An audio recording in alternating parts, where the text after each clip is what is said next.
Сайн байцгаана уу?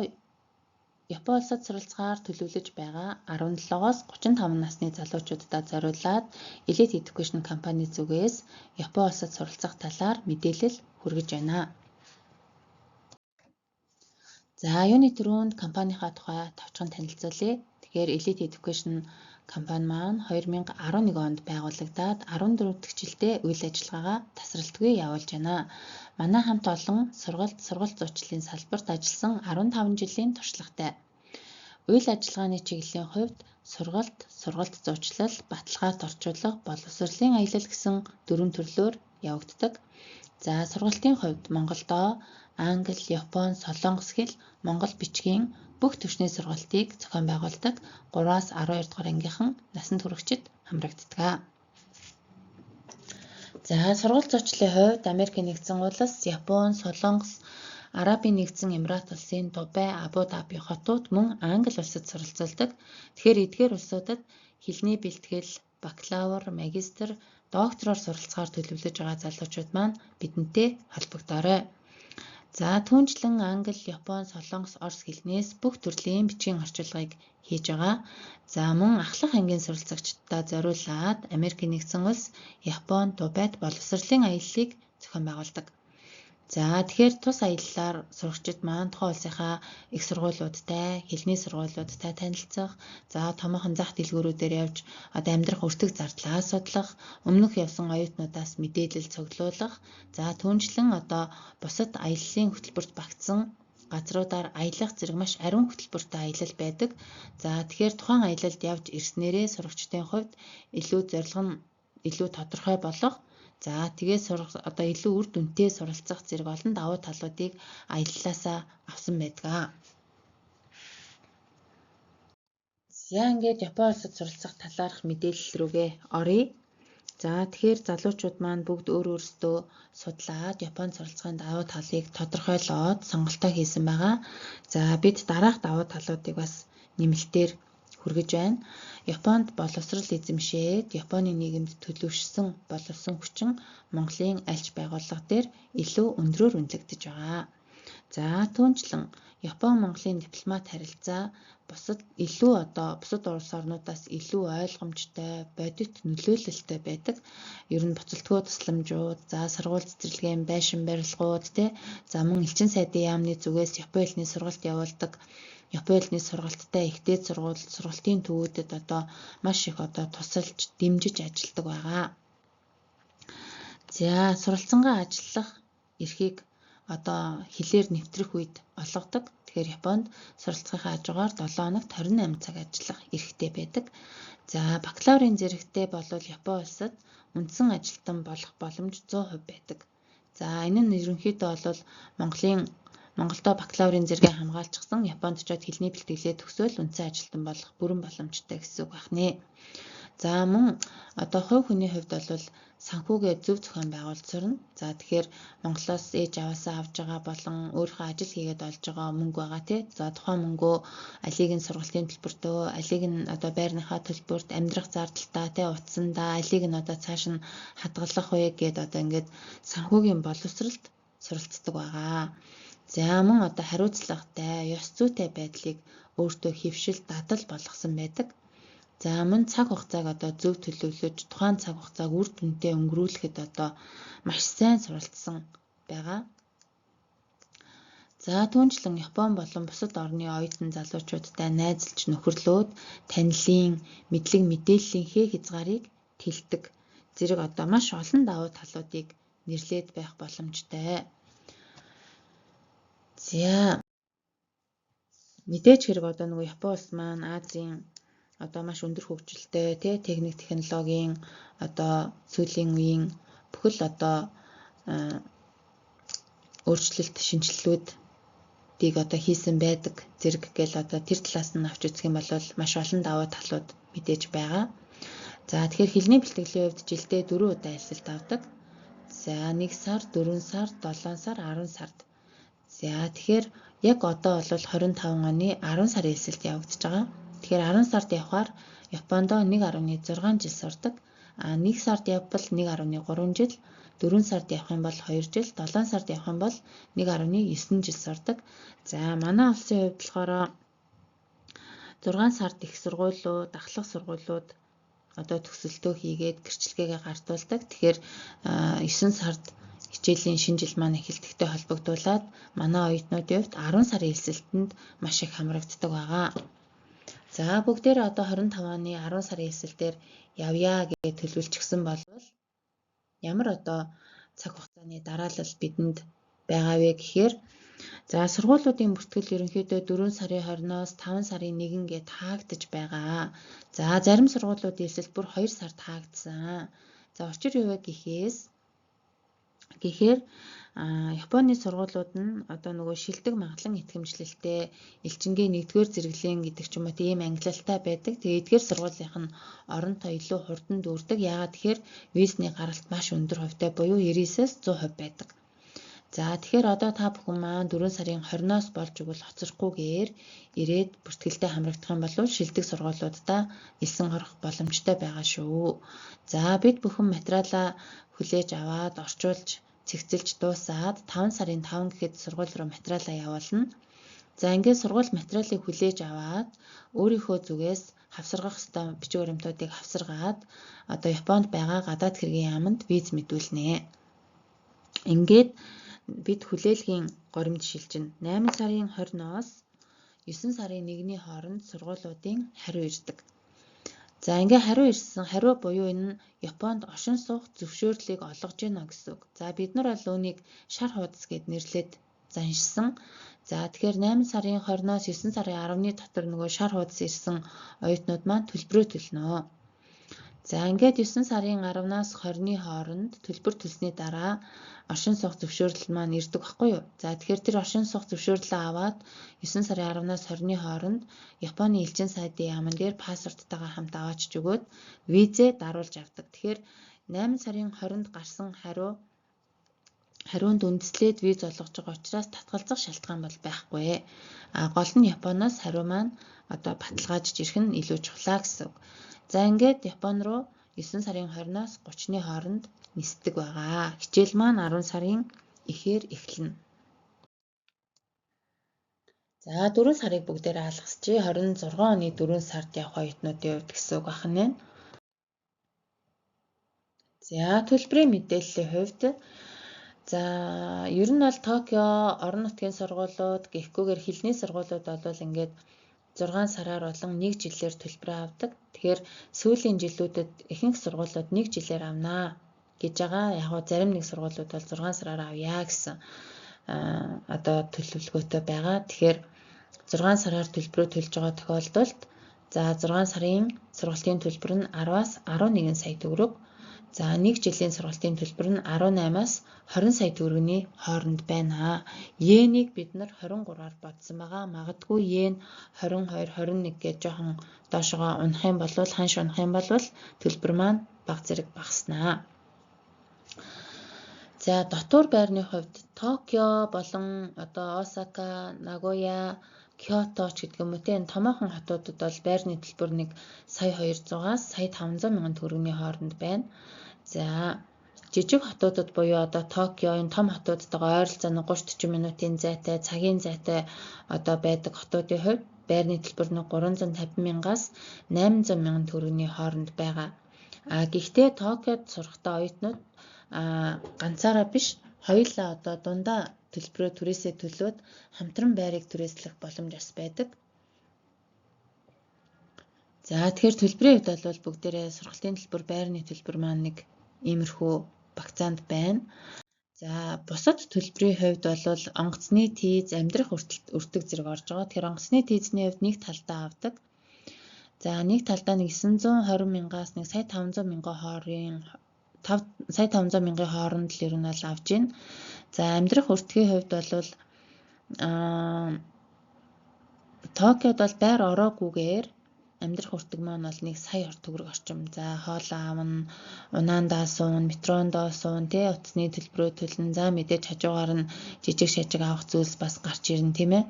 За жижиг хотуудад сурж байгаа оюутнуудын дунд хийсэн судалгаагаар бол ер нь дунджаар нэг 500 мянган төгрөгөөр бол хоол хүнсээ аваад амьдарчаад байгаа. гэсэн судалгаа байгаа. Гэхдээ энэ амьдрах хүртдэг бол яалтчгүй тухайн одоо нөгөө оюутныхаа одоо хэрэглээнээс шалтгаалаад дээшээ доошоо болох нэ. За дараад нь болохоор бүгдээрээ цагийн ажлын тухай ярилцъя. Тэгэхээр цагийн ажлыг бол сая хил дээр 28 цаг ажиллах эрх олгодгоо гэд хэлсэн те. За тэгэхээр 7 хоногт 28 цаг ажиллах эрхтэй сардаа ойролцоогоор 2.5-аас 3.5 сая төгрөгийн цалин авдаг. За тухайн цалингаа бол Японд очиод банкнд данс нээдэг. Тухайн дансаараа цалингаа авдаг. За тэгээд би онгоцны буудлын дээрээс ингээ 28 цагийн ажиллах эрхээ аваад цаашаа орж ийн тийм ээ. Тэгээд ямар тохиолдолд ажил хийх эрх маань нэгдэх вэ гэхээр хаягийн бүртгэл хийлгээд утасны дугаар аваад банк руу ороод данс нийлгэснийхаа дараа цагийн ажлаа хийж болох нэ. За тэгэхээр хэлний бэлтгэл бол 7 хоногт 5 өдөр, өдөрт 4 цагаар хичээлдэг. За 4 цаг хичээллээ дахиад 4 цаг ажиллаж болно гэсэн энэ зөвшөөрлийг олгодог байна шүү дээ. За тэгтэл манай зарим оюутнууд бол албан бус ажлаас хийдэг. За албан бус ажил гэдэг нь юу вэ гэхээр өөрөө хүсгийн бол хийхгүй жээж бас болно. За цалингаа бол гар дээрээ бэлнээр авна. Бид нар бол бэлэн мөнгөний ажил гэд яриад сурсан байдаг. За мөн одоо 7 хоногт одоо өөрийнхөө цаг завд зориулаад хэдэн ч цаг одоо ажиллаж бас болно. Магадгүй хэрвээ 28 цаг ажиллахаар компанид орсон байгаа бол ялгаагүй 2.5-аас 3.5 сая орчим төгрөгийн цалин авдаг байх нэ. За тэгэхээр одоо цагийн ажлыг хийгээд өөрийнхөө сургалтын төлбөр, байрны төлбөрийг хийгээд ингээд өөрийгөө бүрэн батлан даах боломжтой юу гэвэл боломжтой. За энэ бол яг хувь хүнээсээ шалтгаалдаг. За өөрийгөө болгоод наашаа ээж аавдаа өгөөд тэ сургалтын төлбөрөө төлөөд болоод байгаа оюутнууд маш олон байна. Гэвч одоо сайн хажуугаар сар гихчээр одоо хичээлээ таслана. За ажил хийсэн мөнгөө өөр зүйлд зарцуулаад сургалтынхаа төлбөрийг төлөхгүй байх гэдэг ч юм ингээд янз бүрийн асуудал үүсгэж байгаа оюутнууд ч бас байдаг. Тэгэхээр хэн байх вэ? Би яаж өөрийгөө одоо зөв зохистой авч явах вэ? Яаж би энэ Япон улсад зөв суралцаад их дээд сургууль төгсөөд Японд одоо боловсрол эзэмшсэн иргэн болоод өөрийнхөө карьерт одоо өндрөөр нөлөөлөх тэр арга замуудад суралцах вэ гэдгийг бол зөвхөн та өөрөө л шийдэх нэ. Тэгэхээр боломжтой байгаа боломжийг хэрхэн ашиглах нь таны асуудал гэсэн үг байна. За ингээ хэлний бэлтгэлээ төгссөний дараа их сургуулийнхаа бакалаврынхаа ангид орно 12 дугаар анги төгсөө явж байгаа хүмүүстээ. За эсвэл мэрэгжлийн коллежид элсэн орно. За их сургууль төгссөн бакалаврын зэрэгтэй оюутнуудын хувьд их сургуулийн магистрийн ангид элсэн орно. Эсвэл хэлний бэлтгэлээ төгсөөд үндсэн ажилтан болж болно. За их сургуульд элсэн суралцахад яадаг вэ гэхээр ер нь бол Япон улс чинь 710 гаруй их дээд сургуультай мэрэгжлийн бүх чиглэлээр оюутан элсүүлдэг. За мөн одоо Япон хэлний N2 түвшинтэй байж иж их сургуульд элсэх одоо шаардлага хангадаг. За магадгүй одоо би улсын сургуульд элсэж орно. Ямар нэгэн тэтгэлэгт материалаа өгнө гэж байгаа тохиолдолд одоо EJU буюу монголоор элсэлтийн ерөнхий шалгалтыг өгдөг.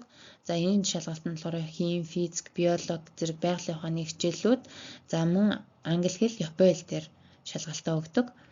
За мөн одоо англи хэл дээр 100% суралцуулдаг 25 орчим их сургууль байдаг. За энэ сургуулиудын хувьд болохоор IELTS-ийн 6.5-аас дээш оноотой байгаа тохиолдолд элсэн суралцна. Гэхдээ хичээл дээрээ би англи хэл дээр 100% хичээлж байгаа боловч гараад Япон орчинд орж байгаа учраас цагийн ажил хийхийн тулд за худалдаа наймаагаа эрхлэхийн тулд гэдэг ч юм уу амьдрахын тулд би Япон хэлийг зайлшгүй сурсан байх ёстой. За ингээд их сургуульд элсэн суралцахын тулд би хэлний бэлтгэлд байхдаа N2 оноо авах нь хамгийн чухлаа гэсэн үг. За магадгүй одоо цагийн ажлыг хийгээд хэл усаа жоохон дутмаг сурсан хүүхдүүдийн хувьд бол N3 түвшин суралцчихсан байгаа тохиолдолд коллежид элсэн сурж болдог. Тэгэхээр 1000 орчим коллеж бол байгаа. Бүх чиглэлээр оюутан элсүүлж авдаг. За тэгээ коллеж гэдэг маань өөрөө 2.5 жил суралцаад дипломын боловсролтой төгснөө бакалаврын зэрэггүй гэсэн үг. За тэгэхээр энэ нь одоо муу зүйл үү гэхээр үгүй. Би өөрийнхөө дипломыг тухайн их сургууль дээр аваачиж үзүүлээд магадгүй тухайн сургууль нь зөвшөөрөх юм бол кредитээ тооцоолаад 1.5 жил юм уу 2 жил суралцаад бакалаврын зэрэг бас авч болдог. За тэгэхээр мэдээж хэрэг одоо ийм дамжлага дамжихгүй тулд бүгдээрээ яах вэ гэхээр энэ 2 оноонд хүртлээр хичээд суралцах хэрэгтэй байна. Хэлний бэлтгэлд байхдаа ялангуяа одоо 12 дугаар анги төгсөж байгаа хүүхдүүдийн хувьд очиод ажил хийх хичээлд явах хоёроо яг тэнцвүүлэх хэрэгтэй. За 7 хоногт 4 цаг хичээлтэй, өдөрт 4 цаг хичээлтэй, өдрийн 4 цагийн ажилтай тий. Тэгэхгүй дахиад нэмээд 4 цаг ажиллаад 5 цаг ажиллаад байх юм бол хэл усаа сурах, даалгавраа хийх цаг маань багасна. Дээрээс нь бие организм маань ядарна. Тэгээ хичээл таслалт ихсэн гэх мэтчлэн сөрөг талууд ихтэй. Тэгэхээр энийгээ хослуулж сурах хэрэгтэй гэсэн үг. Харьцангуй одоо нөгөө энэ Монголдо бакалавра эзэмшчихсэн байгаа оюутнуудын хувьд болохоор магистр бол 7 хоногт 2-3 өдөр хичээлдэг, бусд үед нь ажиллаа хийждэг. Эсвэл хэлний бэлтгэлээ төгсөөд үндсэн ажилтан болно гэсэн төлөвлөгөөтэй байгаа учраас энэ хүмүүсийн хувьд бол илүү цагийн ажлыг маш ихээр хийдэг байгаа. За компани ажилтан болох гэхээр мэдээж Японоосоо үндсэн ажилтан болох гээд виз мэдүүлж байгаа тохиолдолд нас заахгүй тухайн компани өөрийг нөгөө ажилуулж үзснийхээ дараа авъя гэж байгаа учраас асуудал бол байхгүй. За мөн одоо заавал их сургууль төгссөн бакалаврын дипломтой байх ёстой. Тэгэхээр Монголын бүх их дээд сургуулиудын бакалаврын диплом хүчин төгөлдрөө.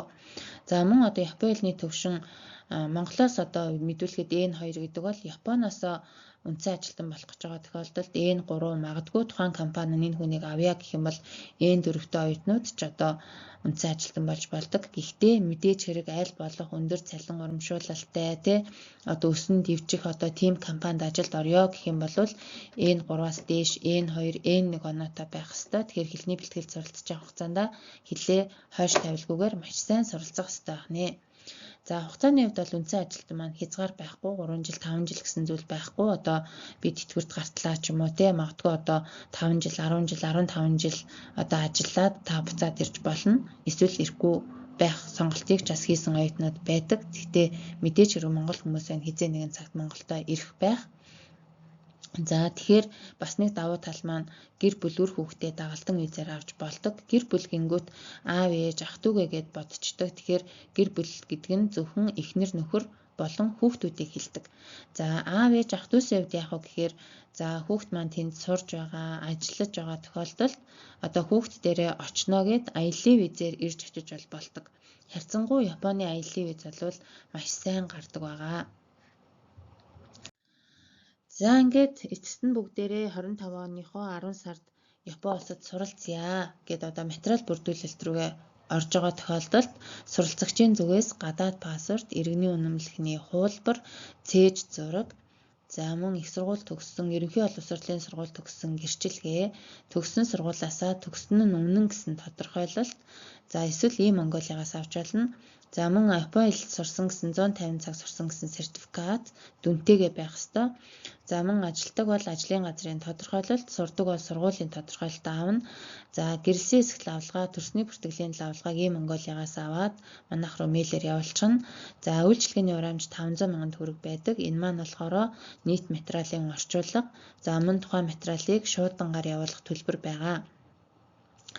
За эндээс өөр бол зуучлалын хөлс гэж бол мөнгө төгрөг бол авдаггүй байгаа шүү. Тэрийг маш сайн хараарай. За энэ сурдаг бол сургуулийн тодорхойлолт, ажлын тодорхойлолт гэсэн хэсэг дээр бүгдээрээ gap year авсан, аваагүй, сургууль төгсөөд удаж байгаа, удаагүй гэдгээс шалтгаалаад ярилцж агаад одоо шийддэг материал байгаа. Алингаар нь яаж шийдэх үү гэдгээ ярилцсанаа гэсэн үг. За ингээд хүүхдийн зүгээс бол материал маань болчихж байгаа. За батлан даагчийн зүгээс хэрвээ батлан даагч маань компани ажилтан бол гэж байгаа. Ер нь бол батлан даагчийн хувьд ажилтай, ажилгүй, нийгмийн даатгал төлдөггүй те гэдгээс үл хамааран аав ээж хоёрын аль нэг эсвэл ах эгч батлан даадаг. За тэгэхээр иргэний үнэмлэхний хуулбар, төрөл садангийн лавлгаа хоёроо батлан дааж байгаа хүн хамгийн эхлээд өгнө. За тэрний дараа уулзаж ярилцаад за ажлын тодорхойлолтоо яаж хийх үү, цалингийн үснэгтээ яаж хийх үү, тэ би одоо ажилгүй бол ажиллаа яах вэ, тэ нийгмийн даатгал төлдөггүй бол бас ажиллаа яах вэ зэрэг дээр бүгдээрээ маш дэлгэрэнгүй сайхан ярилцсан. За мөн одоо дансны үлдэгдлийн тодорхойлолт, дансны сүүлийн 1-3 жилийн хуулгаас авдаг. Эдгээрийг хэрхэн яаж хийдэг вэ гэдэг тал дээр бид нар маш сайн зөвлөгөө өгөөд хамтран ажиллана. Эдгээр материал нь бол тийм бүрдүүлэхэд хүнд хэцүү зүйлүүд огтхон ч биш учраас та бүхэн санаа зовлгүйгээр батлан даанаа. За мөн одоо батлан даагчийн зүгээс нэмэлтээр өгч болох зүйл маань үл хөдлөх хөрөнгийн гэрчлэгээний хуулбар байгаа. Тэгэхээр энийг өгөхгүй ч яж болно, өгсөн ч болно. За тэрийг бол өөрсдөө шийдэх нь тийм ээ. За батлан даагч маань хэрвээ компани захирал байх юм бол өмнөх материалууд дээрээ нэмээд компани улсын бүртгэлийн гэрчлэгээний хуулбар, за компани сүүлийн 3 жилийн татврын тодорхойлолтыг нэмж авсаргадаг. За тэгэхээр мөн одоо ялгаа байхгүй иргэний үнэмлэх төрөл садангийн лавлгаа хоёроо өгөөд үлдсэн бүх материал дээрээ бүгдээрээ ярилцаад зөвлөгөөгөө аваад тэгээд бүрдүүлэх нэ. За түрүүн сурагчийн материал дээр Япон хэлний 150 цагийн сурсан гэсэн сертификат гэд байсан те. Тэгэхээр Япон улсад суралцж байгаа тохиолдолд гадаад хэргийн яам нь заавал 150 цаг сурсан байхыг шаарддаг, анхны мэдлэгтэй болсон байхыг. За тэгэхээр манай сургалтын төв 3 сарын сургалт маань 750 мянган төгрөгийн төлбөртэй 7 хоногт 4 өдөр, өдөрт 45 минутаар 3 цаг хичээлдэг. За цагийн хуваараа доор нь ингээд зоосон байгаа. Тэгэхээр эндээс хичээлэх боломжтой цагаа сонгоод тэгээд хичээлнэ. Тэгэхээр одоо ингээд одоо Япон хэлэндээ сурж эхлээд 3 сар сурсныхаа дараа материал бүрдүүлнэ гэх юм бол бид нар 10 сарын элсэлтэндээ орж амжихгүй байхгүй юу? Тэгэхээр манай зүгээс яах вэ гэхээр сертификатаа урьдчилан гаргахыг сургуулиудын зүгээс хүлээн зөвшөөрдөг. За тэгэхээр сертификатаа урьдчилан гаргаад хүүхдүүдээ араас нь нөхөд сургадаг. Жишээ нь одоо 10 сард явах гэж байгаа хүүхдийг өнөөдөр 3 сар гэдэг чинь магадгүй эх оны 11 сараас энэ оны 1 сар хүртэл сураад 150 цагаа сурчихсан гээд сертификатаа гаргаад тэгээд одооноос сургаж эхэлнэ гэсэн үг. Явах хүртэл нь ямар ч тач энэ 5 түвшнийг бүрэн эзэмшүүлсэн байх хэрэгтэй байдаг байна. За ингээд та бүхэн маань бидэнтэй дараах хаягаар холбогдно. За тэгэхээр төв салбар маань Улаанбаатар их дэлгүүрийн замын хойно төв зам дагуу Peace Tower office буюу Peace Mall их дэлгүүрийн офис хаалгаар ороод 13 давхарт 1305 тоотод байрлаж байгаа. Тэгэхээр доорх 7018 тэгтэг 8899 2877 утсаар холбогдоод ирж уулзаад зөвлөгөө мэдээлэл авнаа. За мөн хан уул дүүрэгт байгаа хан уул дүүрэгтэй ойрхон үйлчлүүлэгчдийн хувьд хан уул дүүрэг буюу хан уул тааврын яг зүүн талд нь төв зам дагуу Сүмбэр Tower office гэдээ байгаа. За Сүмбэр Tower-ийнхаа 13 давхарт 1303 тоот. За утасны дугаар нь 7007 18 тэгтэг 8899 2877 гэсэн утсаар холбогдоод та ажлын өдрүүдэд өглөө 9-өөс орой 7 цагийн хооронд, амралтын өдөр 10-аас 2 цагийн хооронд ирж уулзах боломжтой байгаа. За ингээд Япон улсад суралцах одоо төлөвлөгөөгөө та бүхэн маань гаргаад ирж уулзаарай. Анхаарал тавьсан та бүхэндээ маш их баярлалаа.